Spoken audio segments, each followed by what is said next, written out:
बिस्मिल्लाहिर्रहमानिर्रहीम। अस्सलाम वालेकुम डियर स्टूडेंट्स।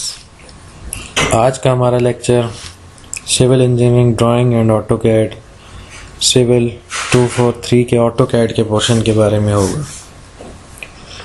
लास्ट जो हमारी फ़िज़िकल क्लास हुई थी उसके अंदर हमने ऑटोकैड का ब्रीफ इंट्रोडक्शन कर लिया था और बेसिक जो मेन्यूज़ थे उनके बारे में भी हमने स्टडी किया था।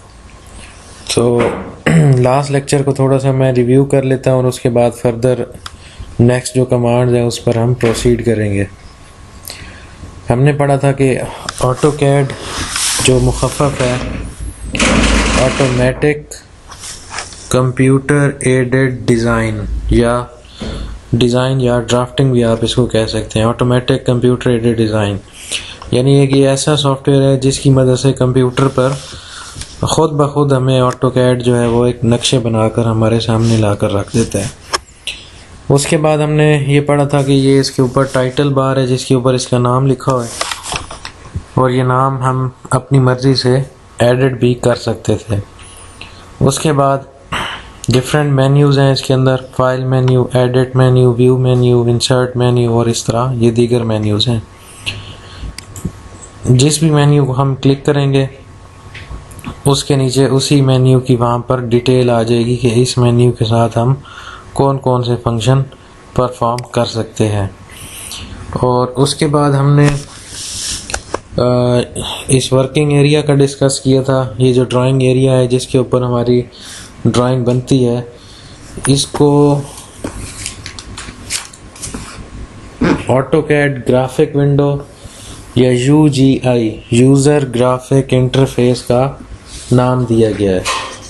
ये सारी चीज़ें हमें जितनी भी हम कमांड इस्तेमाल करने के बाद जो भी स्केच हमारे सामने आएगा वो इसी वर्किंग एरिया में ही हमें शो हो जाएगा। उसके बाद नीचे ये यहाँ पर कमांड बार आ जाता है। जो भी मैं कमांड टाइप करूँगा वो हमारी कमांड टाइप होकर इस नीचे कमांड बार के अंदर शो होती चली जाएगी।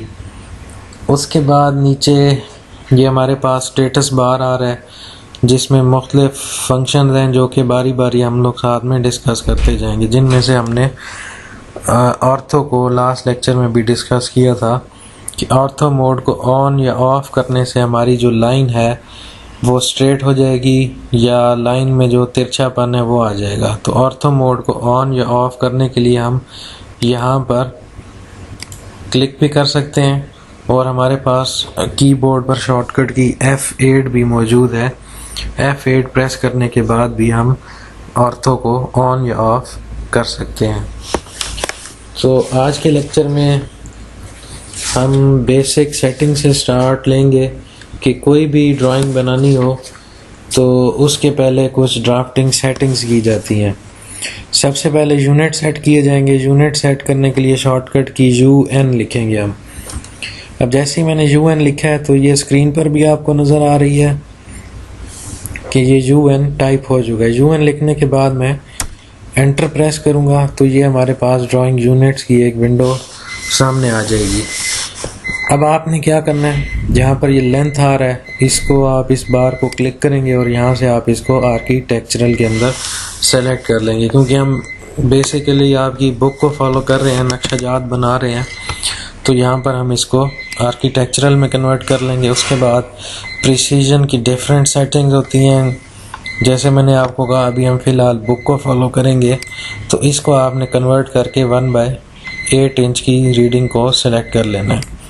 उसके बाद एंगल टाइप में डेसिमल डिग्रीज ही लिखे रहने दें और प्रिसीजन में 0.00 को आपने सिलेक्ट कर लेना है। तो ये 4 जो सेटिंग्स हैं इनको आपने याद कर लेना है। ये तमाम जितनी भी बार आप ऑटोकैड को फ्रेश काम करने के लिए इस्तेमाल करेंगे तो ये बेसिक सेटिंग्स आपको कन्वर्ट करनी पड़ेंगी। अच्छा, उसके बाद ये जो इंसर्शन स्केल में हमारे पास इंचेस आ रहा है तो इसका मतलब है कि जब हम कोई भी रीडिंग टाइप करेंगे, लेट्स सपोज मैं 9 लिखता हूँ तो 9 के साथ अगर मैंने फेट रेंज कोई भी साइन नहीं लगाया तो इसका मतलब है अंडरस्टूड वो इंचेस ही कंसीडर करेगा। इसके अलावा अगर हमने फिट में लिखना है तो फिट का साइन कीबोर्ड से मैं साथ में लाजमी तौर पर अटैच करूँगा। अगर साइन नहीं यूज़ हो रहा तो ऑटोकैड सॉफ्टवेयर उस रीडिंग को ऑटोमेटिकली इंचज़ में ही कन्वर्ट कर लेगा। ये रीडिंग चेंज करने के बाद आपने ओके प्रेस कर देना है। अब ये हमारे ड्राइंग यूनिट सेट हो चुके हैं। अब इसके बाद हम डायमेंशंस की तरफ आएंगे। डी लिखकर मैं एंटर करूँगा। डी आपको स्क्रीन पर लिखा हुआ दिखाई दे रहा है। इसके बाद मैंने एंटर प्रेस करना है। तो ये अब डायमेंशन आ गई हैं कि जितनी रीडिंग मैंने यूनिट्स में चेंज की है वो सारी की सारी अब इन डायमेंशंस में भी मुझे चेंजिंग करनी पड़ेंगी। तो ऑलरेडी सेट जो डायमेंशन स्टाइल है वो स्टैंडर्ड हमारे पास ऑलरेडी सेव है। इसको हमने मॉडिफाई पे क्लिक कर लेना है। मॉडिफाई पे मैं क्लिक करूँगा तो ये एक विंडो मेरे सामने आ जाएगी। अब इसके अंदर आपने प्राइमरी यूनिट्स पे जाना है, ऑलरेडी सिलेक्टेड है। वहाँ पर वही चेंजिंग करनी है जो ऑलरेडी आप लोग यूनिट के अंदर चेंज कर चुके थे। यूनिट फॉर्मेट के अंदर जैसा कि अभी मैंने आपको बताया आर्किटेक्चरल में कन्वर्ट किया था, आर्किटेक्चरल को मैं क्लिक कर दूंगा। इसके बाद प्रिसीजन को भी 1/8 एज पर बुक की सेटिंग जो अभी मैंने यूनिट्स को चेंज किया था। उसके बाद इन दो पैरामीटर्स को हमने देख लेना है। यूनिट का फॉर्मेट जो एंगल का था डेसिमल डिग्रीज ही था, इसको चेंज नहीं करना, जबकि प्रिसीजन 0.00 मैंने आपको बताई थी। तो इस चीज़ को आपने क्लिक कर लेना और इसको फिर भी वेरीफाई कर लें कि ये चार चीज़ें हमारी सेम होनी चाहिए जो ऑलरेडी यूनिट्स के अंदर हमने चेंज कर ली थी। तो कोई भी ऑटोकैड का जब भी हमने प्रोग्राम चलाना है तो सबसे पहले जो बेसिक इनिशियल सेटिंग्स है वो उनमें ये चीज़ें लाजमी ही हमें चेंज करनी पड़ेंगी। उसके बाद आपने ओके प्रेस कर देना है और यहाँ से सेट करंट जो चेंजेस किए हैं वो अप्लाई हो जाएं और उसके बाद आपने ये क्लोज कर देना है। अब इस विंडो के ऊपर वो सारी चेंजिंग्स हो चुकी हैं जो कि ऑटोकैड सॉफ्टवेयर इस्तेमाल करने के लिए ज़रूरी है। अब हम बारी बारी कमांड का इस्तेमाल सीख लेते हैं। सबसे पहले लाइन कमांड। अब जो भी मैं कमांड लिखूंगा वो यहाँ पर कमांड बार में लिखी हुई शो हो जाएगी और स्क्रीन के ऊपर भी उसकी इंस्ट्रक्शन आ जाएगी कि अब हमने क्या करना है। लाइन कमांड के लिए शॉर्टकट की एल लिखकर, एल मैंने जैसे ही टाइप किया तो ये हमारे पास स्क्रीन के ऊपर सामने ही एल लिखा हुआ आ गया। मैं यहाँ पर एंटर प्रेस करूँगा। अब सिर्फ स्क्रीन को फॉलो करना है। स्पेसिफाई फर्स्ट पॉइंट यानी जहाँ से मैं लाइन को स्टार्ट करना चाहता हूँ वहाँ पर मैं क्लिक कर दूंगा। यहाँ पर मैंने क्लिक कर दिया तो अब ये लाइन स्टार्ट हो गई है। अब नेक्स्ट स्पेसिफाई नेक्स्ट पॉइंट, जहाँ पर भी मैं लाइन लगाना चाहता हूँ वहाँ पर जाकर मैं क्लिक कर दूंगा। अब यहीं इसी स्टेज पर ऑर्थो की कमांड। अब ये लाइन तिरछी भी लग सकती है, स्ट्रेट भी लग सकती है। अगर हम चाहते हैं कि बिल्कुल हमें एक स्ट्रेट लाइन चाहिए तो उसके लिए मैं यहाँ पर नीचे ऑर्थो के बटन को प्रेस कर दूंगा। ऑर्थो को जैसे मैंने प्रेस किया तो अब ये लाइन सिर्फ स्ट्रेट पाथ को फॉलो करेगी, इसके अलावा किसी भी पाथ में ये मूव नहीं करेगी। और इसकी शॉर्टकट की F8 भी आप लोग प्रेस करके वेरीफाई कर सकते हैं। F8 प्रेस करेंगे तो ये लाइन उसी तरह तिरछी हो गई है और दोबारा से मैंने F8 प्रेस किया तो ये लाइन हमारे पास स्ट्रेट आ गई है। अच्छा जी, अब उसके बाद मैं जहाँ भी क्लिक करूँगा ये मेरे पास लाइन लग गई। फिर नेक्स्ट जिस भी डायरेक्शन में इसके बाद जाना है तो इस तरह करते करते लाइन लग जाएगी।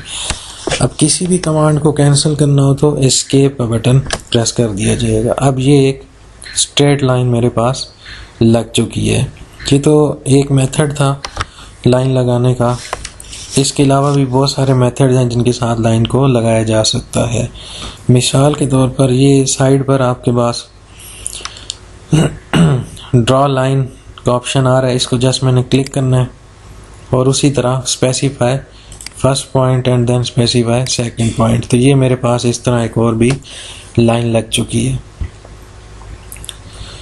अच्छा, इसके बाद अब कुछ लाइन अगर हमें इंक्लाइंड चाहिए हो, कुछ एंगल पर लगानी हो, तो एंगल पर लाइन लगाने के लिए उसी तरीके के साथ लाइन लिखकर मैं एंटर करूँगा, एल एंटर। अब स्पेसिफाई फर्स्ट पॉइंट, उसके बाद फर्स्ट पॉइंट का पूछा जा रहा है कि फर्स्ट पॉइंट कहाँ से मैंने लाइन को स्टार्ट करना है। मैं कहता हूँ कि मैंने यहीं से ही लाइन को स्टार्ट करना है, तो मैं यहाँ पर क्लिक कर दूंगा। अब यहाँ पर एक मैं तिरछी लाइन लगाना चाह रहा हूँ।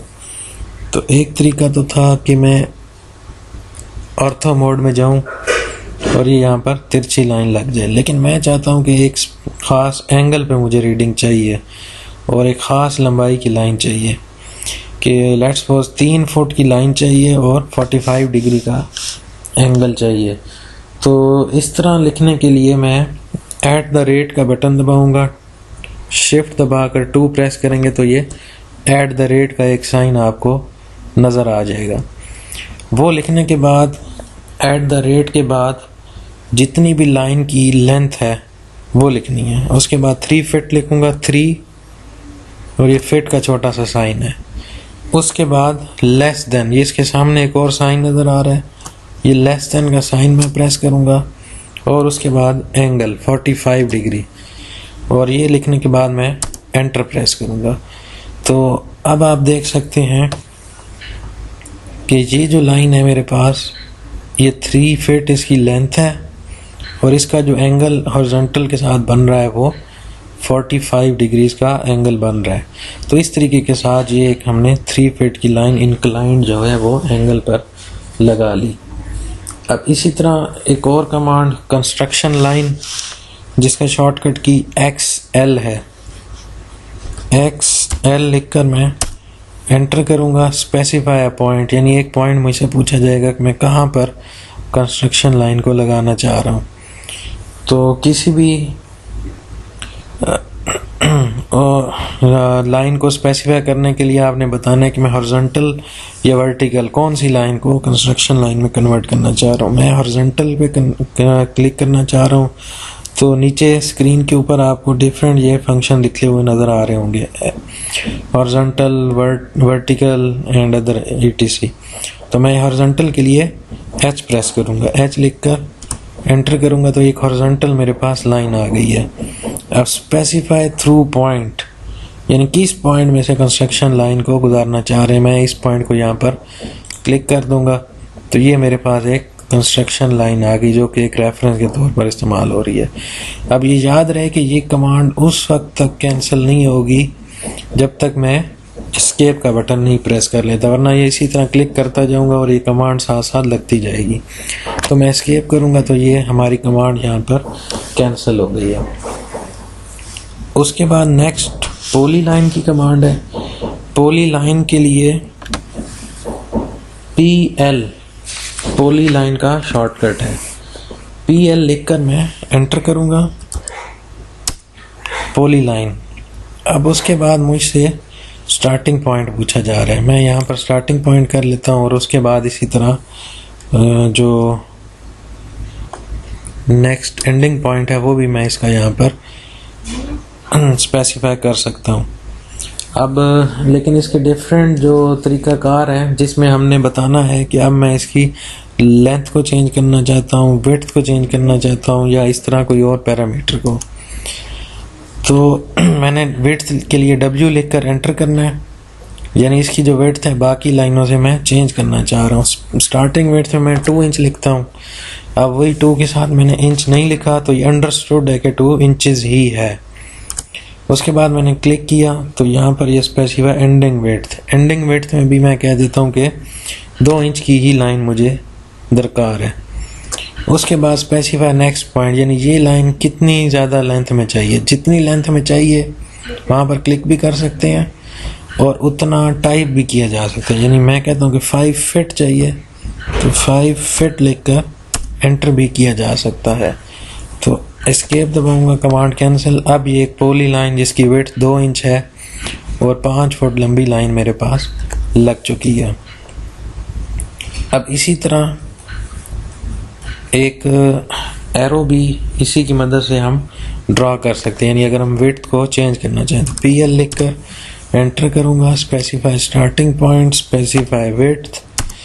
उसके बाद स्टार्टिंग की विड्थ 1 इंच लिख दें, एंडिंग की विड्थ 0 कर दें और उसके बाद इसकी जो टोटल लेंथ है वो हम यहाँ पर लिख सकते हैं। ठीक है। उसके बाद मैंने यहाँ पर एस्केप कर दिया, तो ये एक एरो मेरे पास बन गया। क्योंकि इस लाइन की मैंने थिकनेस चेंज की थी, शुरू में 2 इंच थी, 1 इंच थी सॉरी, और एंड के ऊपर 0 हो गई, और इसकी टोटल लंबाई जो है वो 2 इंच मैंने रख दी थी। तो इस तरीके के साथ ये एक पॉली लाइन हमें एरो बनाने के भी काम आ सकती है।